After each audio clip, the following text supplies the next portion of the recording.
Kirk reached out to Van in a direct message on X. "Hey Van, I mean it. I'd love to have you on my show to have a respectful conversation about crime and race. I would be a gentleman, as I know you would be as well. We can disagree about the issues agreeably." Now, that message was sent on September 9th. Van says he did not see it until the very next day after Kirk was murdered. Van Jones just wrote a piece about this for CNN.com and is here tonight. I mean, this is extraordinary. So this was received the day before he was killed. Yeah. Look, I mean, we were beefing. We were going at it online, on air. And then after he died, after he was murdered, my team called and said, "Van, he was trying to reach you, man." What? And what was he doing? Dialogue? Let's be gentlemen together. He says, let's disagree agreeably.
Folks, if you've just joined us, we're coming to you live from the public memorial for Charlie Kirk 11 days after he was killed at a college campus in Utah.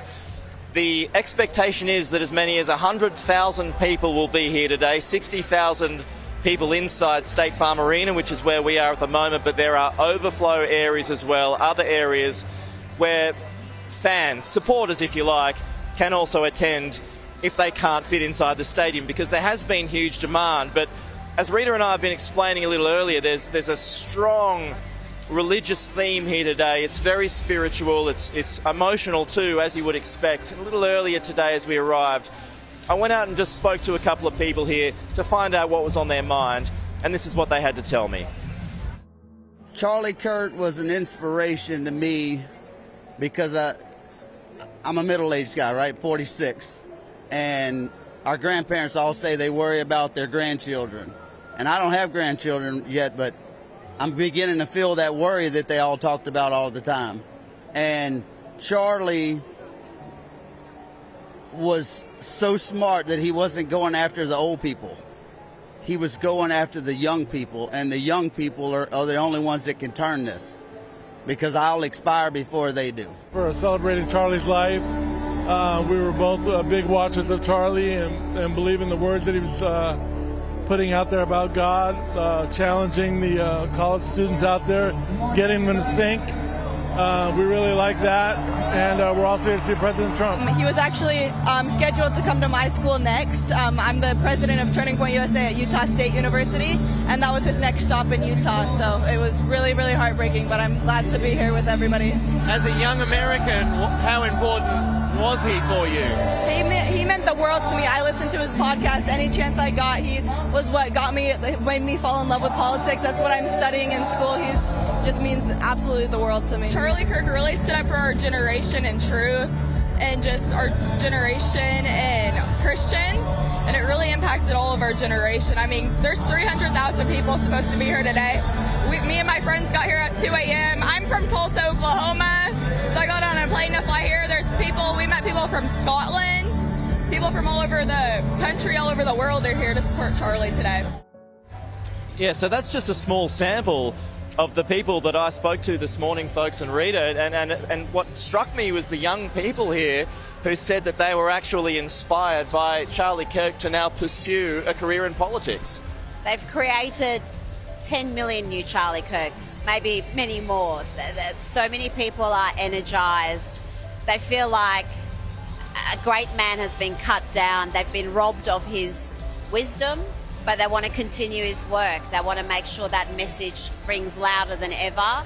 And that's what I heard over and over again at Turning Point headquarters as well. So many young people there, and so many of these young kids are so articulate and engaged in political life and the issues that are going to impact their future. It really is quite inspiring to speak to them. Yeah, and folks, you will be able to see from the various shots that we are showing you here, it's a full house here inside the stadium. As I mentioned, tens of thousands of people, at least 60,000 people here inside the stadium. And Rita, you can, as you cast your eyes around, you've got the Make America Great, the MAGA hats, the red MAGA hats, pink MAGA hats, white 47 hats. I mean, people, as you saw from a couple of the interviews that I had, they're dressed in their patriotic hats and clothes and everything, yeah.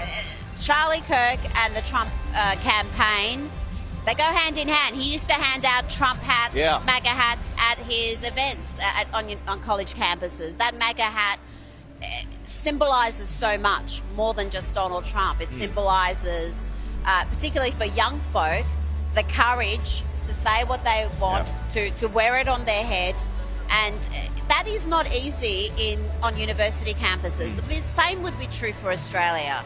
If you are a young conservative in an Australian university, you probably self-censor, you probably don't express what you feel in your essays or to your lecturers or to the student population, because the backlash can be so ugly and feral. And Charlie Kirk gave young conservatives everywhere the courage to speak and to face whatever may come. And I think, again, that's another part of his influence that can't be understood. And there's just this grand show of patriotism here, just further to yours and my point, not just about Charlie Kirk, even though that is a huge part of it, but it's also about the Republic itself.